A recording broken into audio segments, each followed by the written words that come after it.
আসসালামু আলাইকুম সবাইকে। ২ নম্বর গেটে চিলক্সের নাগা জামটা আমি ট্রাই করেছি অ্যান্ড ওইটা নিয়ে একটা চ্যালেঞ্জ ভিডিও করেছি। তো এবার আমি চলে আসছি জামাল খানে ওদের চিলক্সের নাগা জামসটা ট্রাই করার জন্য। আমি অ্যাকচুয়ালি দেখতে চাচ্ছিলাম দুইটাই সেম নাকি টেস্টের মধ্যে একটু আলাদা আছে। তো সেই জন্য আমি চলে গিয়েছিলাম জামাল খান ব্রাঞ্চে। জামাল খান ব্রাঞ্চটা কিন্তু খুবই সুন্দর, ওদের কিন্তু এখানে কিডস জোনও আছে, আপনারা চাইলে বাচ্চাদেরকে নিয়ে এসে এনজয় করতে পারবেন।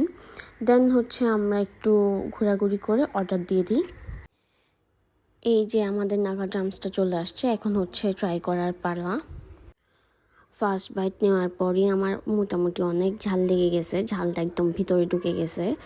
আর সত্যি কথা বলতে যখন আমি ট্রাই করতেছিলাম তখন আমার লাগতেছিল কেন জানি জামাল খানেরটা একটু বেশি স্পাইসি, সবাই যেভাবে বলে যে খুব বেশি স্পাইসি।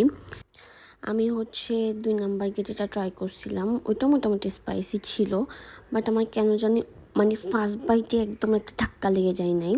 দেখেন এখানে কী পরিমাণে মরিচ, কী পরিমাণে নাগাম মরিচ, তারপর লাল মরিচটা কী পরিমাণে স্পাইস লেভেল আপনারা নিজেরাই দেখেন। বাট এটা হচ্ছে একটা ভালো জিনিস হচ্ছে আপনারা যদি বারবিকিউ সসটা দিয়ে ট্রাই করেন, সসটা কিন্তু খুবই সুইট টেস্ট দেয়। সো এই সসটা দিয়ে কিন্তু যখন আমরা খাই তখন কিন্তু আমাদের ওই ঝালটা অত বেশি লাগে না, সুইট লাগে।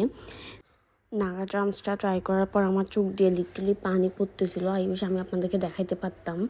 তো আই থিঙ্ক জামাল খানেরটা একটু বেশি স্পাইসি। আপনাদের কি মনে হয় আমাকে অবশ্যই কমেন্টে জানাবেন। আপনাদের কাছে কোনটা ভালো লেগেছে, ২ নাম্বার গেটেরটা নাকি জামাল খানেরটা? আমাকে অবশ্যই কমেন্ট করে জানাবেন। আজকে ভিডিওটা ছিল এতটুকুই। আল্লাহ হাফেজ সবাইকে।